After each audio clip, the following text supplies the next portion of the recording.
Journey Discussions. This is Troy Kilpatrick, the Executive Director here at the Journey Museum and Learning Center.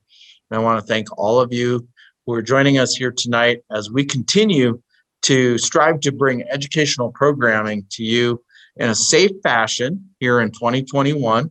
Programs like tonight's, which is on Perseverance, and we'll thank Tom Durkin multiple times for doing this. But programs like this, we would have normally hosted in our theater or in our gallery, and we would have been happy to put as many people as we could get inside of the theater together so that that would be part of our community and the education experience. And we just feel like that's not the right thing to do for obvious reasons these days. And so we appreciate you joining us on Zoom. This program is going to be recorded and it will be available on demand later. And we really got lucky that we're able to have, that we have Tom Durkin, who not only is he the Deputy Director for NASA, he is a volunteer on the Journey Museum and Learning Center's Education Committee, helps us, been here at the museum, I think since 2014, Tom, when we formed the Education Committee. And so he's been a big part of watching us grow up our programs from our space camps, which we'll have another space camp this summer in August. It'll be just Journey into Space. We've decided, we've got some other ideas coming up. We've got a Space Crew Junior that we're playing around with, and we've been doing STEAM weekends here at the museum. Saturdays, Sundays, you can come see Journey into Space with our UniView programs with NASA images.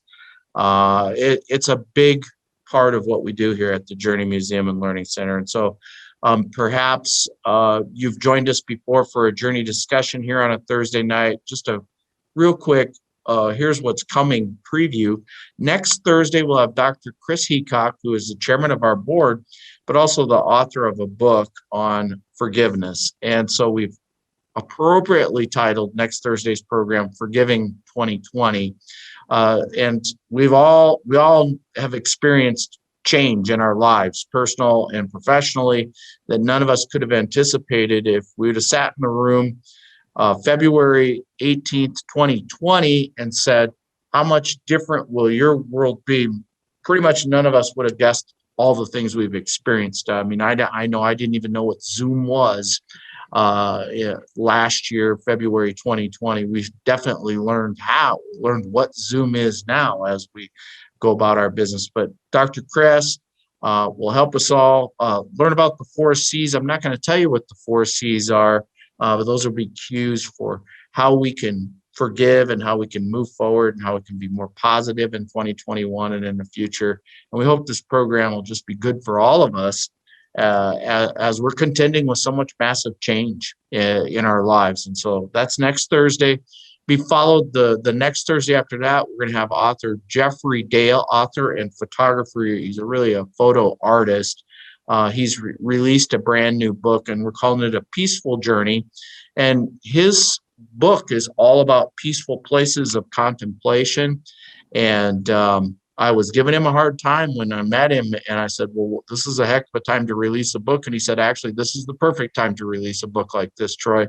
We all need to be able to find peace in our lives and how we deal with life and everything that's occurred. So these programs, we hope, will help all of you. There's no charge to these. If you want to see some of the older programs, go to journeymuseum.org, look up the videos. We're really quite thankful. Again, a little bit about Tom. He's the Deputy Director for NASA and the South Dakota Space Consortium. The Journey Museum and Learning Center is proud to be an affiliated member and be a part of that. We hope that part of our programming here tonight will inspire all ages to be engaged in NASA and exploration. And Tom, I think I've shared with you, we've got a couple of youngsters that have been at our space camps that said, I'm going to go to Mars, Mr. Kilpatrick. And I said, you do that, will make us all look good. But maybe tonight we'll inspire someone on that.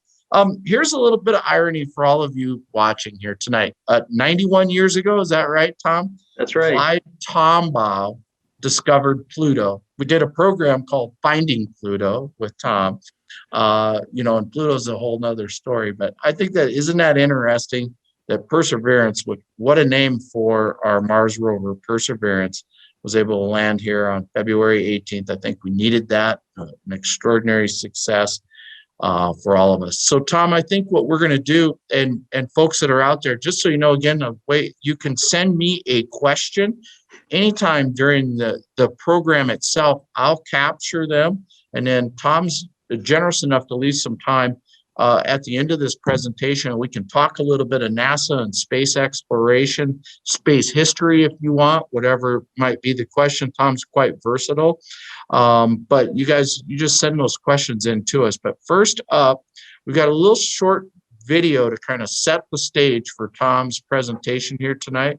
So I'm going to ask Alyssa, our marketing manager, to cue up that video for everybody who's at home watching tonight's program on Perseverance. And thank you all for joining us. I'm going to step away so you can watch the video. And liftoff as the countdown to Mars continues. The perseverance of humanity launching the next generation of robotic explorers to the Red Planet.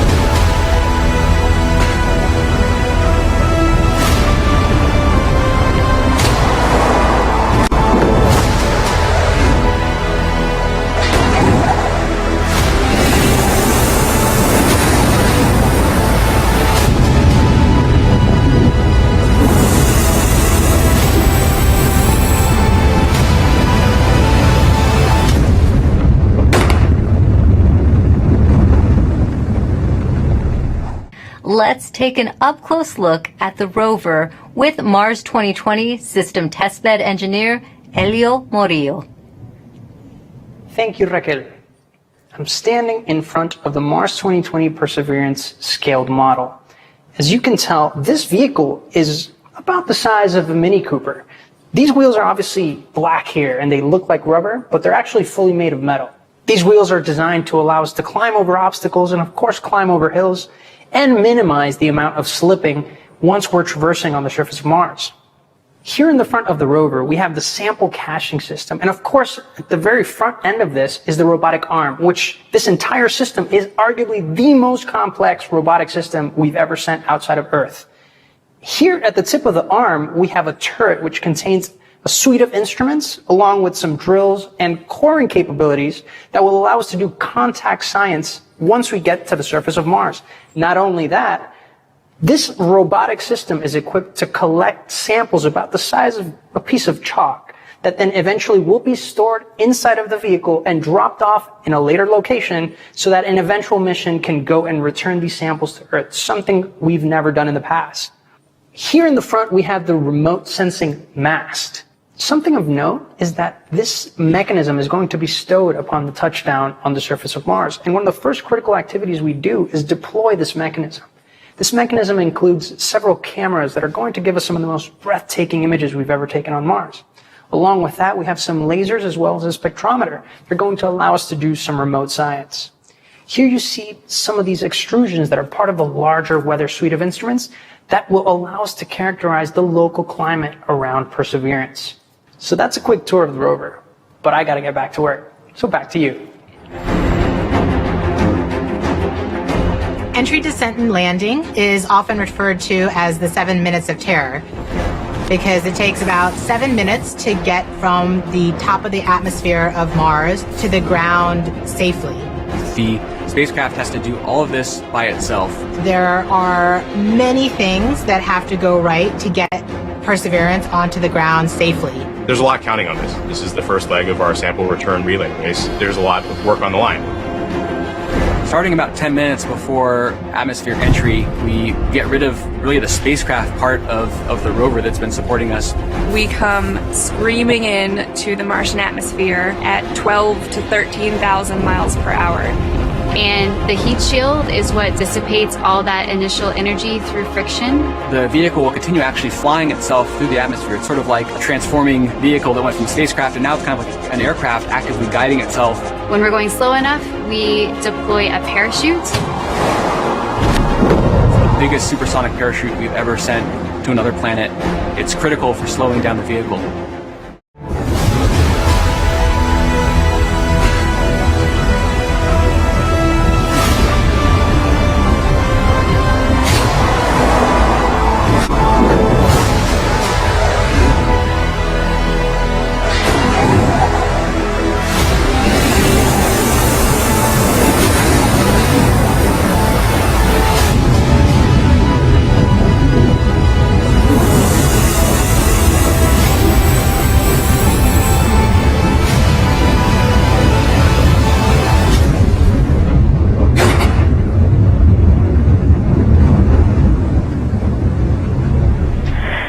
Touchdown confirmed. Perseverance safely on the surface of Mars, ready to begin seeking the sands of past life.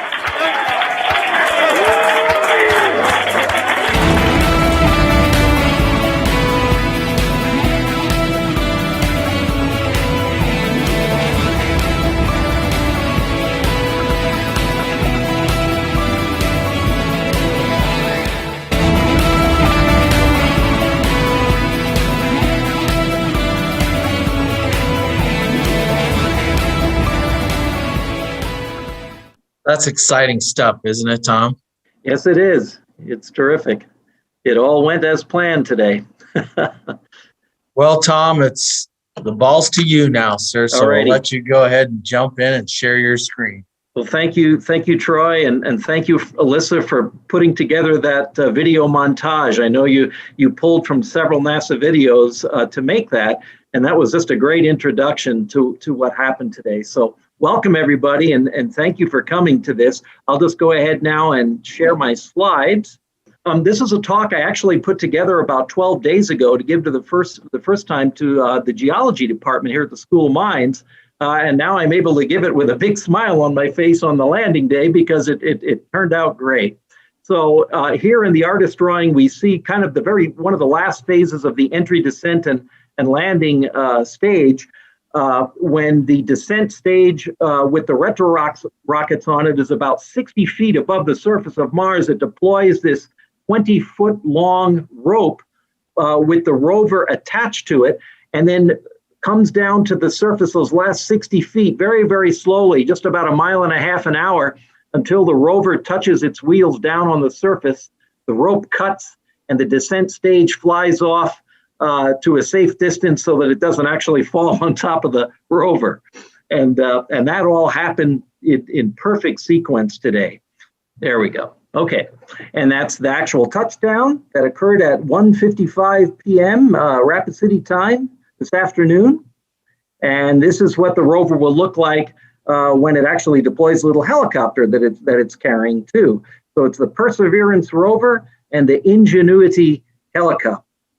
And this is the very first image that was sent back literally just seconds after landing, just probably at about 1:57 perhaps this afternoon, got transmitted back to the control room at the Jet Propulsion Lab in Pasadena, California, and NASA projected this for the world to see.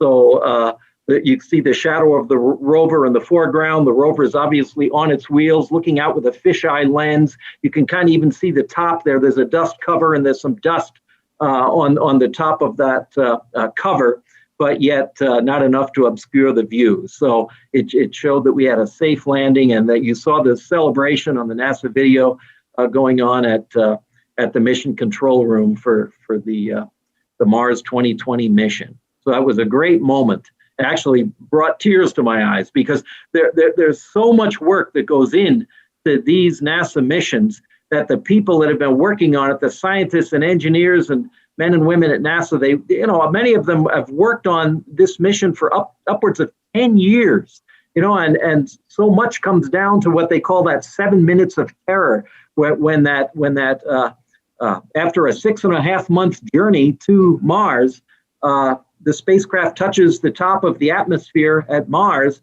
and is traveling at a relative speed of about 12,100 miles an hour. And it has 7 minutes to slow down enough for a safe, soft touchdown landing like we had today. So it was a huge relief for everybody when they saw this picture just a few minutes after landing. So here we see a launch 6.5 months ago of the Perseverance rover, which is in the nose of this Atlas V rocket, launching on July 30th of last year from Cape Canaveral Air Force Station in Florida, from Launch Complex 31. Oh, and I'll just mention at the bottom there, it talks about the fact that the Perseverance rover, which is about the size of a small car, is the most sophisticated rover NASA has ever sent to Mars. And its name embodies NASA's passion and our nation's capability to take on and overcome challenges. Perseverance was the name that was chosen, and it will it'll collect carefully selected and documented rock samples and sediment samples for a potential future return to Earth. It'll also, one of its main missions is search for signs of potential ancient microbial life that may have existed on Mars, as well as better characterizing the planet's geology and climate and paving the way for eventual human exploration on Mars. There were actually 7 instrument suites, very high-tech scientific instruments, 2 of which are simply proof of concept experiments. One is called MOXIE, and I'll talk about that a little bit later, but it's just a proof of concept experiment where it will convert carbon dioxide in the Martian atmosphere to oxygen. And we want to see if we're able to do that and actually manufacture oxygen right on site, taking it out of Mars's very thin atmosphere, And then the second proof of concept experiment is this little helicopter that I mentioned called Ingenuity. If that is able to work and we're able to fly that helicopter, it'll be the first time that there has been powered, controlled flight on another planet. So let's now compare Earth and Mars. If we could put the 2 side by side, this is basically what they'd look like. Mars is often called the sister planet of Earth. It's about half the diameter and therefore less massive. So there's only about 38% of Earth's gravity on Mars, so we'd weigh a lot lighter. It's a lot colder on Mars. On average, it's 64 degrees below 0 Fahrenheit, and that's 2 degrees colder than the coldest it ever got in Fairbanks, Alaska. And that's the average temperature on Mars. But it can get a lot colder. It can get up to almost 200 degrees below 0 Fahrenheit on the Martian poles in the wintertime. And it can get up to 80 degrees Fahrenheit in the middle of a summer day on the equator. So the much larger temperature spectrum. A Martian day is almost the same as Earth's, about 24.5 Earth hours for a Martian day. And because Mars is farther from the sun, it takes almost 2 Earth years for 1 Martian year to orbit the sun one time. And I'll point out 2 features on the surface of Mars. One is the largest volcano in the solar system called Olympus Mons. It's about 16 miles high, which makes it about 3 times as high as Mount Everest. And it's so large that it would take up the entire state of Arizona. And then the other feature I'll point to is the very large 1,800 long Martian Valley, which is up to about 4 to 5 miles deep, and so much deeper than the Grand Canyon. And this is a picture of from an orbiting satellite of that large, very wide volcano called Olympus Mons. And then this is a close-up of the Martian Valley from one of our orbiting satellites that's orbiting Mars. Okay, I mentioned Mars has a very thin atmosphere, but yet it still has an atmosphere, and that's what we have to deal with, and what we had to deal with today when the spacecraft was descending through the atmosphere. So on the left, we see Earth's atmosphere. It's a photo taken by one of our astronauts out the window of the International Space Station. And on the right, we see an actual image of Mars's atmosphere taken by an orbiting robotic spacecraft. I think the Mars Reconnaissance Orbiter, which is one of our 3 US orbiters around Mars. And it's taken during a dust storm, so that we can actually see the atmosphere. If there wasn't a dust storm, you really wouldn't be able to see the atmosphere very much because it's so thin. And it's only about 1% of Earth's atmosphere. And that's there, the little bit that's there, is almost entirely carbon dioxide, about 95% CO2. Okay. Now, I mentioned there were 3 orbiters. I won't go into detail here, but these are the US orbiters. The European Space Agency also has 2 orbiters, and India has 1 orbiter. But I'll just focus on our 3 US orbiters around Mars. The first is the Odyssey, which has been operating since 2001, and it basically can determine the elemental composition of surface materials on Mars. So it collects geological information. The second one is the one we just saw the picture from. It's the kind of the powerhouse, the workhorse, if you will, of the orbiters. It's called the MRO, or Mars Reconnaissance Orbiter, with very powerful telescopic cameras. And it's upwards of about 200 miles above Mars's surface, but it can resolve features on the ground as small as a kitchen table. And it characterizes the present climate and seasonal changes on Mars, and it looks to assess water-related landforms. Right now, there is no liquid water on the surface of Mars, but there was a long time ago when Mars had a much thicker atmosphere and a much warmer climate. And so the Mars Reconnaissance Orbiter can look for those type of landforms that were formed as a result of flowing water. And it also has a very fast data relay capability to get that high definition imaging back to us in a relatively short amount of time. And then the last one is MAVEN, which is the Mars Atmosphere and Volatile Evolution Mission. And it actually is looking at the atmosphere of Mars, and we're learning a lot about not only the atmosphere, but about Mars climate. And this is just kind of a flattened out view of a map of Mars showing where the various landers have landed.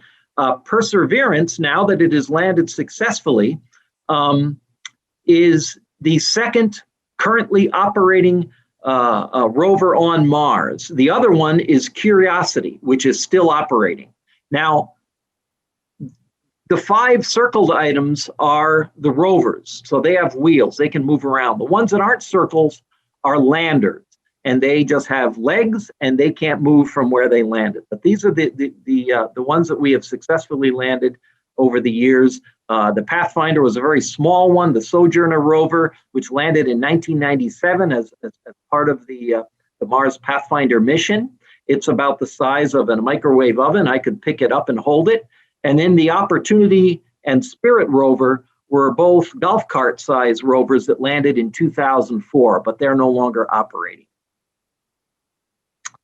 Okay, and as shown in the video, Perseverance landed inside of a crater by the name of Jezero Crater, and we'll see some imagery of that in just a minute. It's a 28-mile wide diameter crater.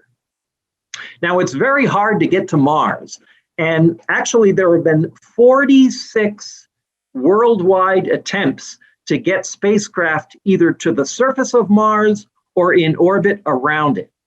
And amazingly, if we're looking at a game between Earth and Mars, and this is the halftime score, Mars is actually winning, because 26 of those 46 missions have been failures. They failed to reach orbit, or they failed to successfully land on the surface. But Earth has succeeded 20 of those 46 times. So if you're a baseball fan and you put that into a batting average, that means that the world is batting at 422. That's a pretty hard to do when you play baseball. Ted Williams did it. He had a lifetime batting average of over 400, but he's the only one that ever did. So, but if you look, and that's the record of 6 countries that have attempted it. It's the US, the USSR, Japan, the European Space Agency, China, and India. Okay. Now, if you look at just the US success rate at getting spacecraft to Mars successfully, we're batting 739. So we have a better batting average. We've gotten, NASA's pretty darn good at it, but it's still extremely hard. So we, out of our 23 attempts to send spacecraft to Mars, we've been successful 17 times. Now, again, I mentioned that Perseverance, one of the main objectives of this mission, of this robotic geologist really, is to search for signs of ancient life that existed on Mars. And many, many years ago, Mars once hosted running water when it was warmer, before becoming what it currently is, and that is a frozen desert. So early in the history, Mars did have warmer environments that could have, liquid water existed, and it could have supported microbial life. So the Perseverance rover will take that next step, seeking as its primary goal to answer one of the key questions of astrobiology. Are there signs or biosignatures of past microbial life on Mars? Now, this scientific goal requires a new suite of cutting-edge instruments to tackle that question from several vantage points. And I won't play the little short video because the one that Alyssa played in the beginning did a very good job of showing you the entry, descent, and landing. But here's just a schematic.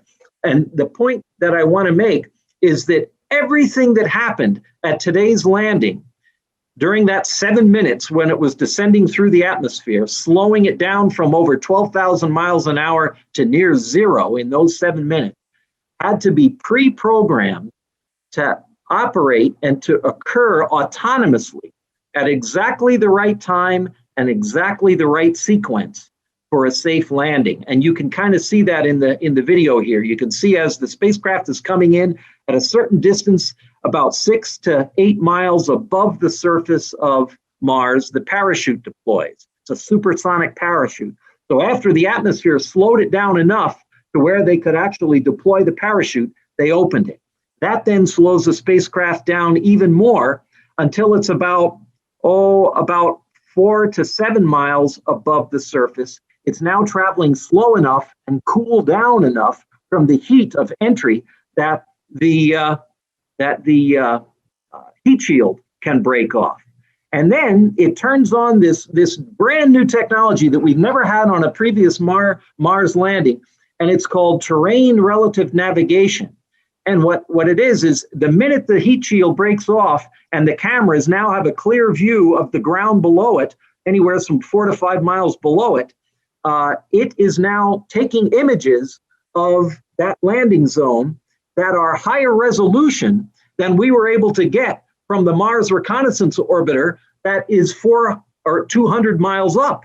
So it's getting higher resolution images, and it can now avoid hazards. It has the ability to move itself up to 2,000 feet from where it would have landed if it just kept going on its own and didn't have this ability to look out for hazards and turn on a thruster here or there to move it slightly and find the best absolute flattest and clearest area that it can land within that 2,000-foot buffer. And so that's called terrain relative navigation, and it worked extremely well today.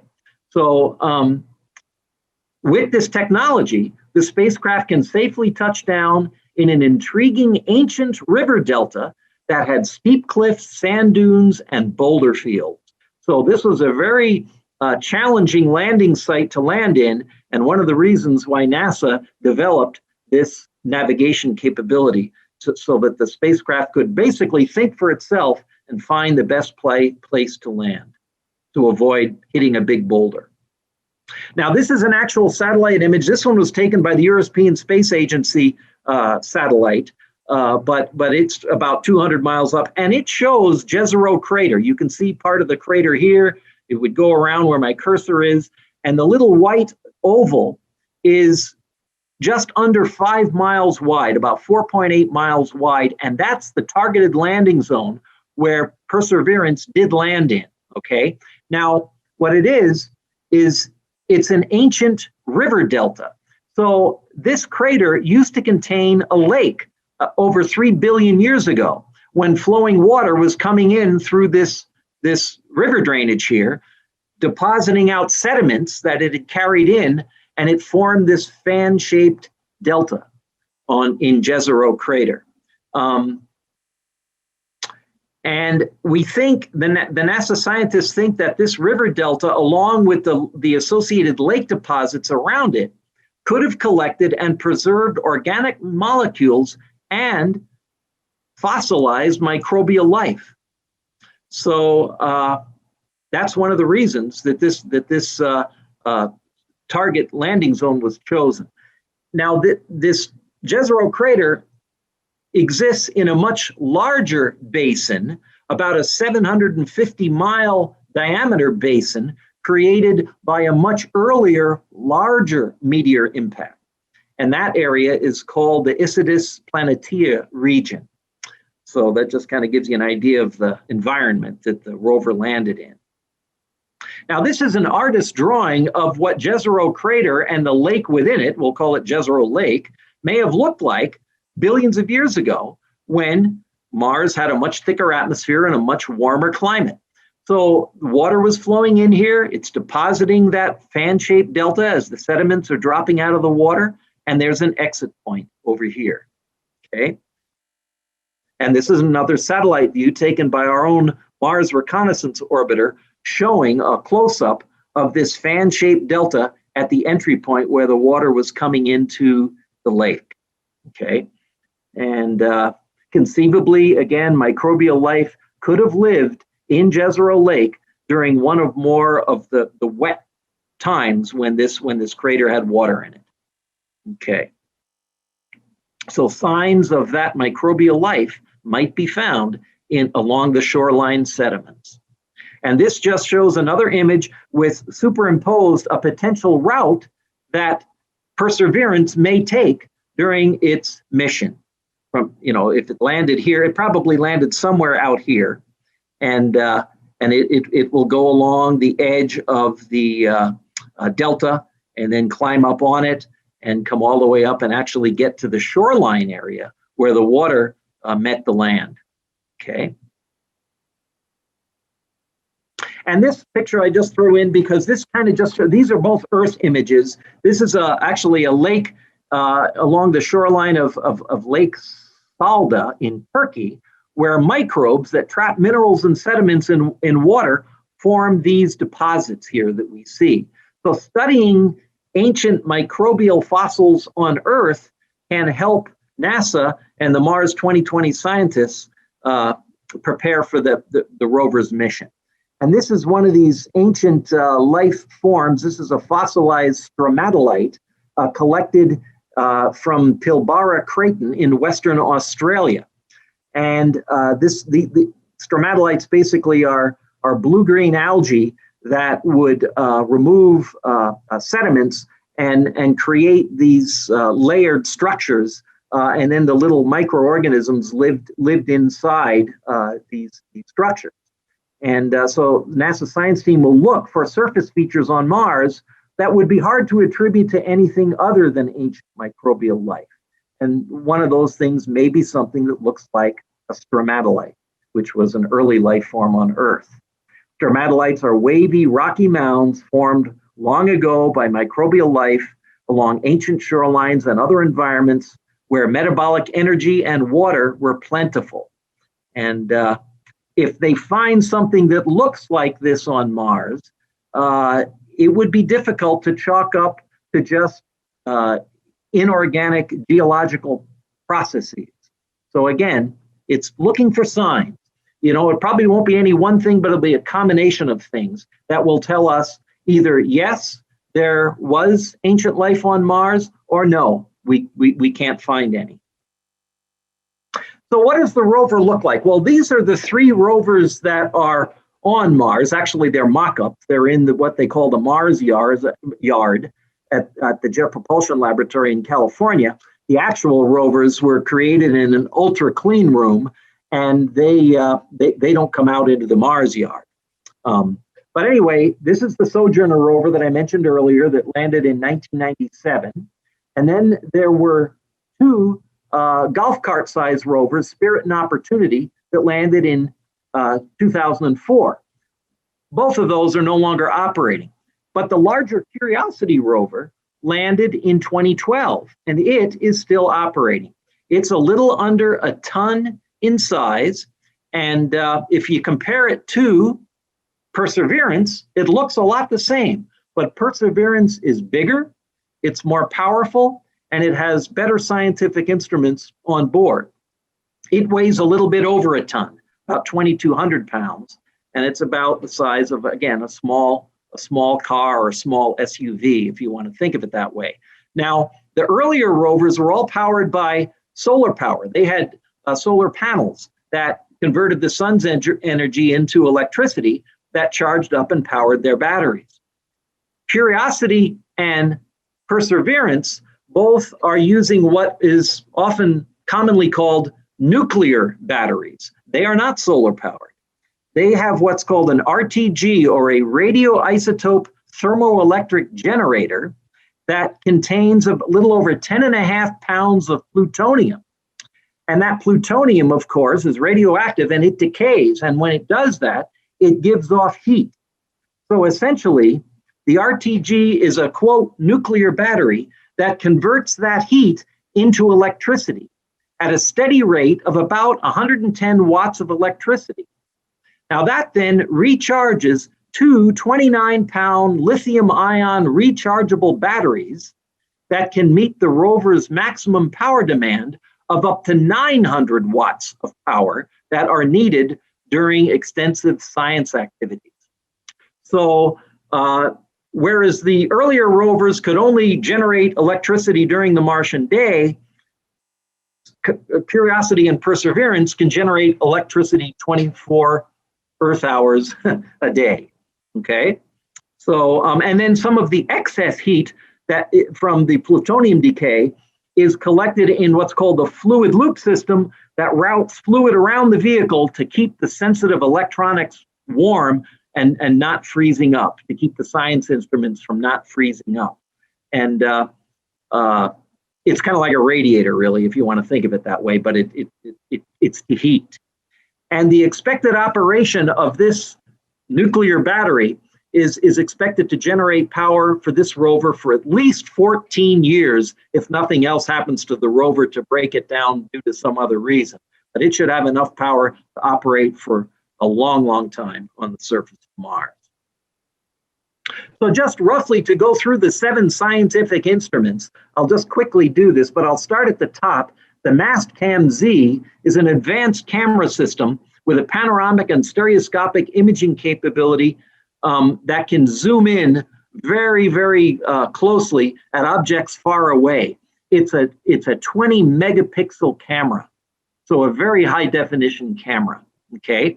Similarly, the SuperCam up here is an instrument that can provide imaging as well as analysis of chemical and mineralogical compositions of rock and soil, because it can eject out a laser and determine the elemental composition of whatever it is that it's zapping.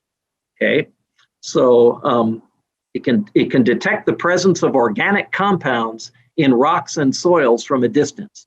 And then there's Pixel, little Pixel over here at the end of the robotic arm of Perseverance. And it is an X-ray fluorescent spectrometer that also contains an imager with high resolution to determine the fine scale elemental composition of Martian surface materials, to see what type of elements are in that soil or rock. And then that can help tell us what it is, what kind of rock it is. Okay. The other one called Sherlock is an interesting one. And again, I sometimes think that they come up with the acronym for these things and then develop words that fit the acronym. But it has a partner instrument here called Watson. So we've got Sherlock and Watson. And Watson is just a camera. But Sherlock stands for the scanning, it's a mouthful. So the scanning habitable environments with Raman and luminescence for organics and chemicals. In short, it's a spectrometer that provides fine-scale imaging and uses an ultraviolet laser to determine the fine-scale mineralogy and organic makeup of the samples that it tests. It's the first UV Raman spectrometer to fly to the surface of Mars. Now, I mentioned MOXIE earlier. This is that proof of concept experiment that all it really does is it's seeing if we can produce oxygen from that little bit of atmosphere that's on Mars that's mostly carbon dioxide. And of course, we need to produce oxygen when we go to Mars, not only for our astronauts to breathe in a Martian base, but also to create rocket fuel, liquid oxygen. Okay, so this is it's called in situ resource utilization. It's using the materials that are currently on Mars to make something that we need, like oxygen. Okay, so that's the proof of concept. And then there's the Mars Environmental Dynamics Analyzer, or MEDA, which is basically a weather station, a glorified weather station. And then there's RIMFAX, which is a subsurface radar that can actually, it's a ground penetrating radar that can give us an idea of the geologic structure below the surface of the rover. So I just went through very quickly, kind of a, hopefully not too technical level, but at least a general description of these amazing scientific instruments that this little robotic geologist is carrying and has on board. And the thing I want to point out about Sherlock, there's a local component. Back in 2014, NASA tested the capabilities of the concept of the Sherlock spectrometer here in South Dakota. They went to the underground lab up at Homestake. You know, the old Homestake mine has now been converted into what's called SURF, or the Sanford Underground Research Facility in Lead. And they went down to the 4850 level of the underground lab. And they tested the capability of Sherlock. And they also studied some of those, what they call extremophiles. It's microscopic life that lives deep under the ground in the old Homestake mine. And so they were able to test this concept of this technology that was eventually selected and chosen and placed on the rover that is on Mars today. And we had a nice local connection to that here in South Dakota. Now, this is the only slide that I'm going to show with a lot of words on it, but I wanted to make a few points, so I decided to just make this somewhat boring looking slide. But so the science team basically has a variety of tools at its disposal, starting with the orbiters that we showed earlier. And they're collecting images from Jezero Crater about 200 miles up.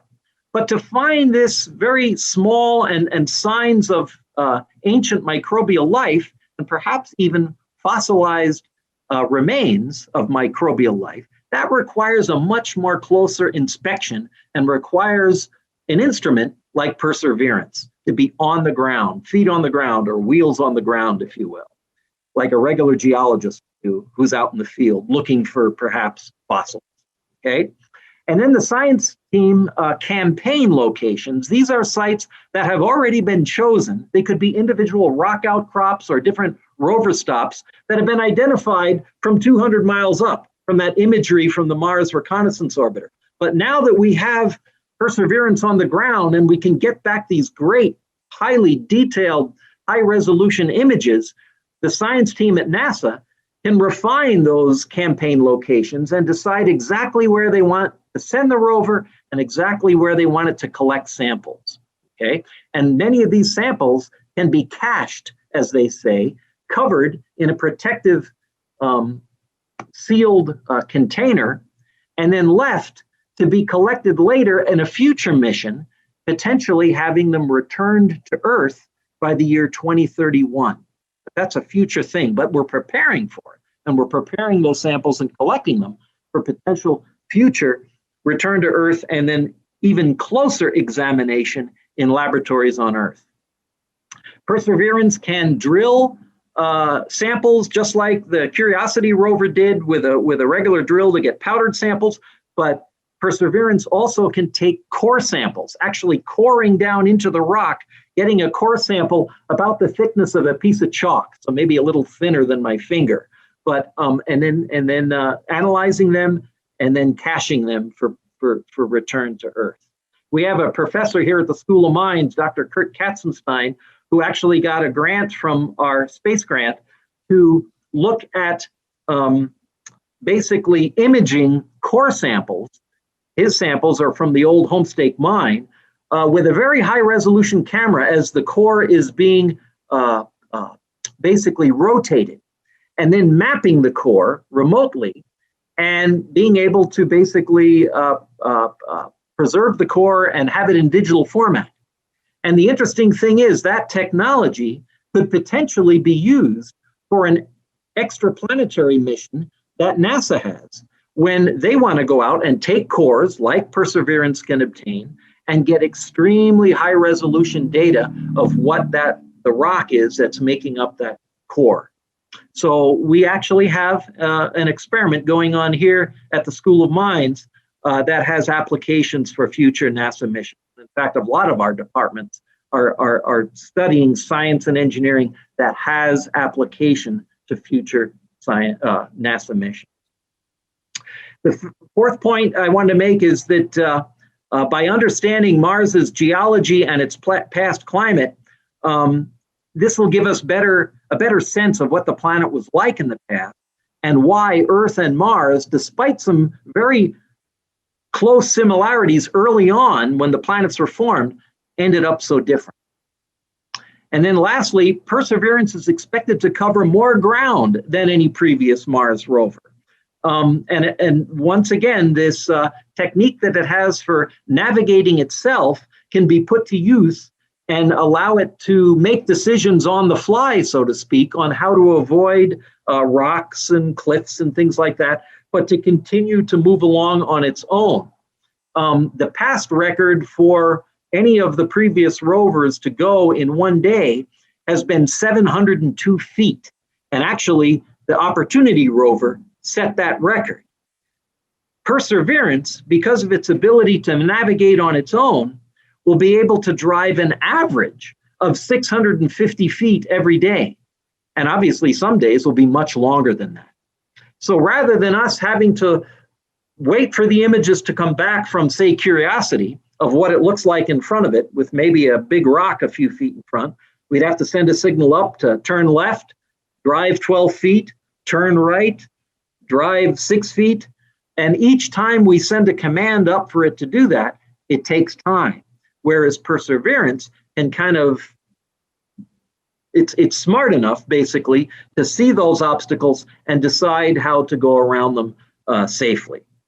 So that's just another advantage that this rover has. And now just for a few quick slides I'll run through. These are actual images from Mars. These obviously were not taken from Perseverance because it just landed today and sent back that low resolution image. But this is some examples of what Curiosity has been able to obtain on its mission. And you can see here, this is actually a selfie that it took of itself. It's a composite of about 60 images taken with the camera on the robotic arm from different vantage points, and then removing the robotic arm from that image and compositing them to get this. And you can see how detailed the surface features are here. And you can see it even took some drill samples right here and here. And this is a picture of Mount Sharp, where Curiosity is located. It's inside of another large crater called Gale Crater. And you can just see the layer cake geology here on the rocks and sediments of Mount Sharp. Look a lot like the Grand Canyon to me. This is the Grand Canyon in the lower right. And then just another up close rock outcrop.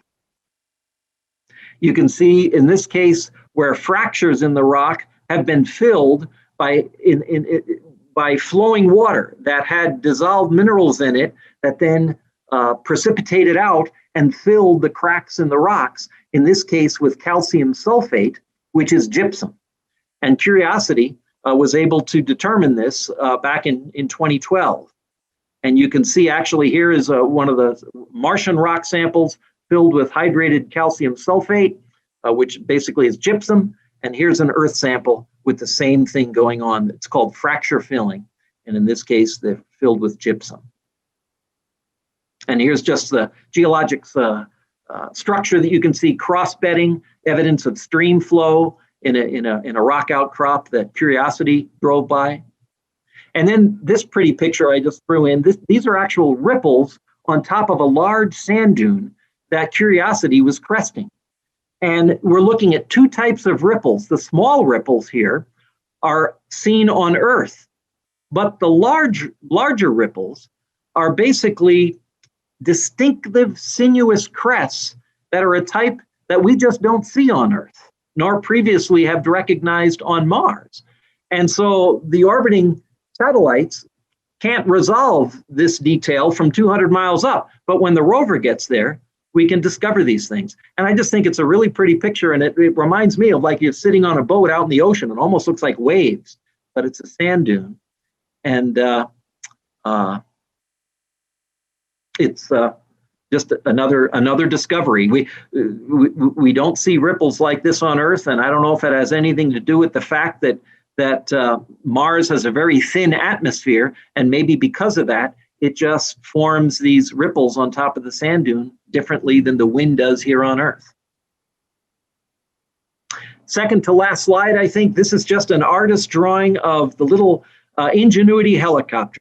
And again, this is just a proof of concept. If we can get this helicopter, which is currently affixed to the belly of the rover, it'll eventually, when the rover moves out to a nice flat area, we will open the cover that's covering this little helicopter. It only weighs about 4 pounds. It has to be very, very light in order to get it to take off in that thin of an atmosphere. And it will drop to the surface. And then the idea is the rover will move over it and away from it, careful not to crush it. And then when it moves far enough away, they'll turn on the rotors. They're counter-rotating blades. There's actually 2 sets of blades. You can see there's one here, and then there's another set here in the artist's drawing. They counter-rotate at very high speed, about 2,400 revolutions per minute, to get it to fly. And if it works, it'll be the first controlled, powered flight on another planet. So I'm going to start with I think a pretty great question that came in over the queue. And by the way, thanks everybody for voting on the poll. Tom, you'll be happy to know, I think we had 78% voting yes, we should continue exploration. And we just posted a new poll on should we build a base on the moon? And so you guys can jump in on that. So we're learning how to put polls out there and having fun with that. But a question I would like to start with, and I think this could lead to a whole lot of dialogue, is can you explain how NASA is going to use the knowledge gained from going to Mars and from Perseverance as an example to help build a better life for all of us here on Earth and here in the United States? Sure, that's a great question, and as a result, it kind of goes back to your first poll question there on the investment in space exploration, because much of what NASA does is done for the first time. So we're developing new technologies that are initially expensive to develop, but many of them then spin off into applications that can be used here on Earth.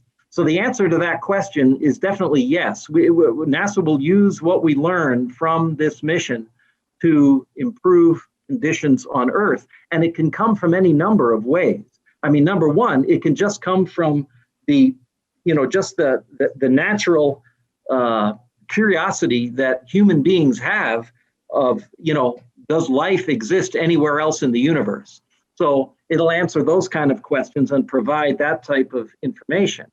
That's the question that it's trying to address. Right now, the only place we know for sure that life exists is Earth. We have no other proof that life exists elsewhere, but this is addressing those questions.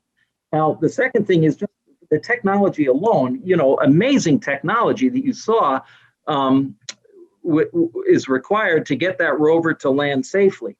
Now, much of that technology that was developed earlier on by NASA's focus on space exploration and investment in it has spun off to, for example, we all carry cell phones.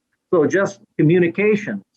We all turn the weather on in the evening to see what it's going to be like the next day. Well, that's all, when you see those cloud patterns moving across the map and you're looking at the forecast, that all comes from geostationary satellites that are in orbit about 23,000 miles up. That puts them in orbit that they stay exactly over the same point of Earth as Earth spins around. So they're not really close to Earth like the International Space Station, which goes around the Earth about 16 times a day. But that type of technology, basically everybody uses. Computers, laser technology and medical imaging devices that we take advantage of today, largely came as a result of the technologies that were developed because of the investment in space exploration. And I think it's such a great question. And it's a good way for us to be reminded of, again, we look at our our phones and the amount of circuitry and technology that's gone into making something lighter, faster, better all the time. Tom, what's next for NASA? You know, I mean, we monitor here. I mean, we're right here on the day that Perseverance lands. But can you kind of give some highlights on what's the upcoming playbook look like here? Well, you know, like I mentioned, right now, that if we stick with Perseverance for a minute, there's the potential to have those samples that it collects return to Earth for examination. But that all has to be in missions that are basically just starting to be thought about and developed. So they wouldn't happen anytime like in the next couple of years. But as for any long-term space mission like this, the planning has to occur early on. One of the other big moments for NASA, if it doesn't get delayed, and it has a couple of times in the past, that will happen this year, is the James Webb Space Telescope and the launch of that. Everybody pretty much knows the Hubble Space Telescope and the amazing things that information that's given us about the universe that we live in. You know, the Hubble is one of the most well-known NASA missions. So its next generation space telescope, the James Webb, is scheduled to be launched in October. Now that launch date has slipped a couple of times in the past, and it's because NASA is being extremely careful about getting everything right, like it normally does for almost every mission, but really taking it to an extreme with this mission, because the James Webb Space Telescope is going to be launched out to what's called one of the Lagrangian points, much farther away from Earth than the Hubble is. The Hubble is just orbiting Earth at about 350 miles up. The James Webb is going to go out to a point in space that, if you want to think of it as a parking spot, it's the point at which, one of 5 points, at which the gravity of the Earth and the gravity of the sun cancel each other, and we can park a spacecraft there, and it won't be pulled one way or the other. That's about 1 million miles out. Okay, so the space shuttle used to be, when we had a space shuttle, used to be able to go up and service the Hubble. And everybody remembers at first the Hubble wasn't working right. We had to go up and fix it.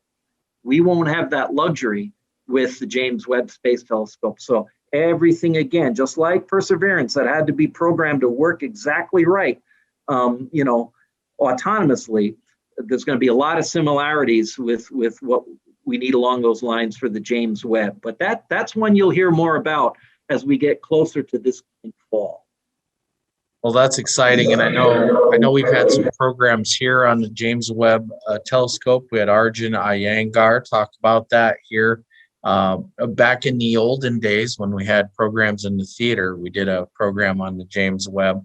Right. Well, what about Mars, Tom? What's coming up on Mars? Can I make one other comment? I'd like to just in regard to the last question. Another really important thing that's different from in the past with NASA is NASA now is very engaged in the Artemis mission. Now, most people have probably heard of it, the Artemis mission. That's to go back to the moon and to do the things we didn't do in the Apollo days, like build a lunar base and put a lunar orbiter in orbit around the moon, like a mini space station called the Gateway, so that we can taxi astronauts back and forth to the surface of the moon from orbit. One thing we never really did in the Apollo days. And then all of this is being done with an eye toward knowing what we need to do when we do that same thing when we send that first human being to another planet. And that, of course, will be Mars. But the kicker is with Artemis, that first return of the US astronauts to the moon will include a lady astronaut, a woman astronaut. Artemis, in Greek mythology, is the twin sister of Apollo. And that's the reason that this mission is called Artemis, because at least one of the astronauts will be a woman astronaut this time. So I just wanted to add that for the girls who are listening. There's lots of room for NASA, and there's for women at NASA, and a lot of our current astronauts are women astronauts. Yeah. Tom, I always like to throw this out, but I mean, the women on this mission, I believe they refer to their group as the Turtles also. And, we're right? kind of big on turtles here at the museum. That's great. We had an additional follow-up to the James Webb conversation question come in, and that is, given the position of the James Webb 1 million miles out, how long is it going to take to get that telescope into position? I mean, Oh, That's a drive to get to that parking spot. That is a drive, but it won't be that long. I mean, the Perseverance, for example, it was 6.5 months, and it traveled. It had to travel about 300 million miles to get to Mars. Now, of course, that's not a straight line. We have to. It's like I always said, that analogy is like duck hunting. You have to lead the duck a little bit because it takes the bullet a second to get there. Well, in this case, if the duck is Mars and the bullet was Perseverance, we had to lead it a whole lot because we had to shoot that spacecraft out to a point in space that we knew Mars would be 6.5 months later. And so the actual distance right now, as of today, between Earth and Mars is 127 million miles as the crow flies, straight line. But Perseverance had to travel on that curved path almost 300 million miles. So James Webb, that's just going out 1 million miles. That's nothing, is it? 1 million miles sounded like a long ways until you put it into Mars perspective, Tom. So I thought that was a great question. Appreciate the question being asked, because it's hard for us to conceptualize 1 million miles, but then all you got to do is take it 367 million, Tom, and that really gets us confused. That's right. So, hey, Tom, this is a question from myself, and I mean, I know you see a lot of you mentioned on the campus there at School of Mines, original partners here at the Journey.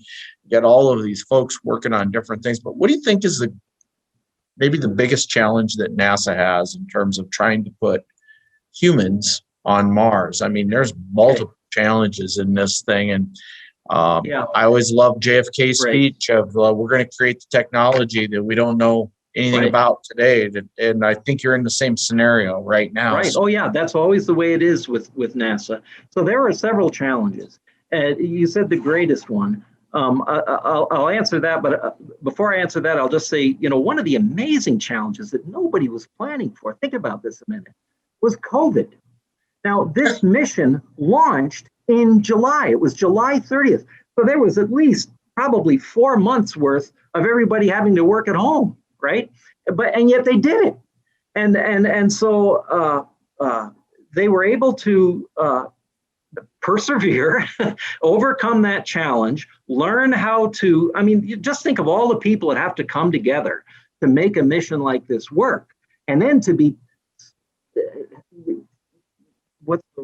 shackled, I guess, maybe with the inconvenience of everything that COVID-19 created.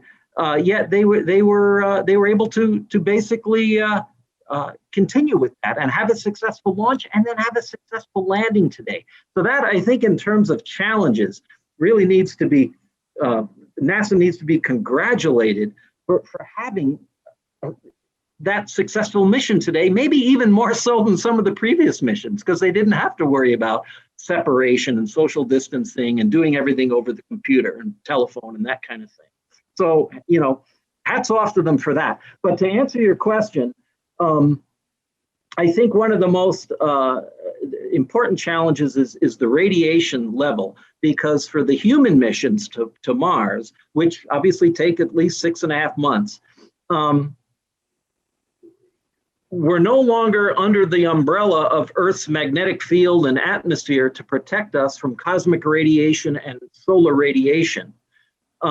So the reason that we have 6 months as the time limit for our US astronauts that are aboard the International Space Station is because we feel that that's the amount of time at which we really don't want them going over that because of the risk of cancer, because of the radiation. So we did have one astronaut, you may remember, that spent a year in the space station. He agreed to do that. And there was all sorts of biological studies that, went on with him, to see what the effects of that long of time in weightlessness and the additional radiation caused him.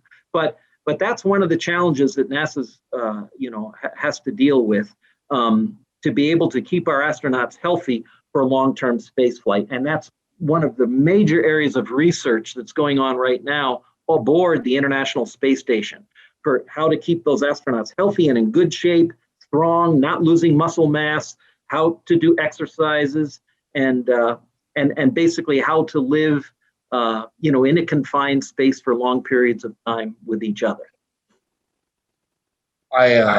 There's a lot of challenges there, so it'll be interesting.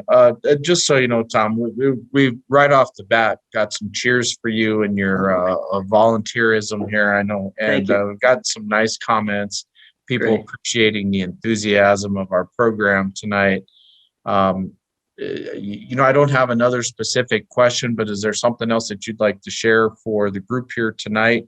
I know, again, I think we've all persevered too by continuing to do things, and it's a historic mission, perfectly named, Right. for everything in 2020 and 2021. But anything you would want to add, Tom? I'd like to just say, Troy, sincerely, I really do appreciate you mentioned the fact that you're a member of our Space Grant Consortium, the Journey Museum and Learning Center. And you guys are so great at wanting to continue to not only promote just science and STEM and education in general, but particularly the space science and NASA. And I can't wait until we get back to the point, hopefully it won't be too much longer from now, when we can have some more space-related presentations in your beautiful theater with that big screen. And then we won't have to worry about, why isn't the sound working on Zoom? I look forward to that, and I thank you for your support of our Space Grant Consortium and the educational component of that. It's so important. I mean, it was the Apollo missions that got me interested in science when I was 10 years old, watching the Apollo missions, and hopefully now all of these missions and the upcoming Artemis missions will inspire the next generation of our scientists and engineers here in the U.S. So, thank you very much, Troy. And again, we're getting some thanks for the love out there, you guys. It keeps us moving. I think Tom and I feel exactly the same way. We look forward to a day where we can greet you guys in person, and it won't matter if there's 4 of you or 400. It'll just feel so much different than us doing these efforts on Zoom. And and again, just so everybody knows, I mean, on STEAM Saturdays, we do Journey into Space in our theater. We do practice safe. We put up social barriers. We keep people away from each other. We ask you to wear a safety mask. But you can come to the museum. We're open on Saturdays and Sundays, and there's STEAM activities for the kids, and obviously, they're kind of intended for the parents and grandparents to be able to be engaged. Our education team really works to keep the numbers of folks down in those experiences again. And we totally respect if people say, I'm going to stay home and I want to do these programs online. That's why we're doing this way. But we're also trying to find ways to continue to be a great place to inspire kids. Our mission statement's always about preserving and sustaining our history. Our vision is about creating new knowledge. And inspiring all audiences. And I think that's where it's so wonderful to have NASA, Tom, and have all this here is that we can learn from our history. And of course, all of you who are on this Zoom program tonight know the first men to leave the Earth's atmosphere was at the Stratobowl, into the stratosphere. It was Colonel Anderson, which is how we got our here in the Black Hills again. So uniquely, we have our piece of history of everything. So, but you play off of that, and we can create knowledge, and that's what NASA is doing, is creating new knowledge that may end up being in devices that we walk around with in our pocket, like a cell phone that Neil Armstrong needed so he could jump out of the lunar lander onto the moon's surface, those types of things. So I thank everybody for spending time with us tonight, and I invite you to come and visit us again at journeymuseum.org for another journey discussion. We're going to hang in there and persevere, and as I always like to close any more these days, I always say somehow, some way, the journey will continue, and we will continue because of your guys' support. So thank you so much. Thank you, Troy. Good night.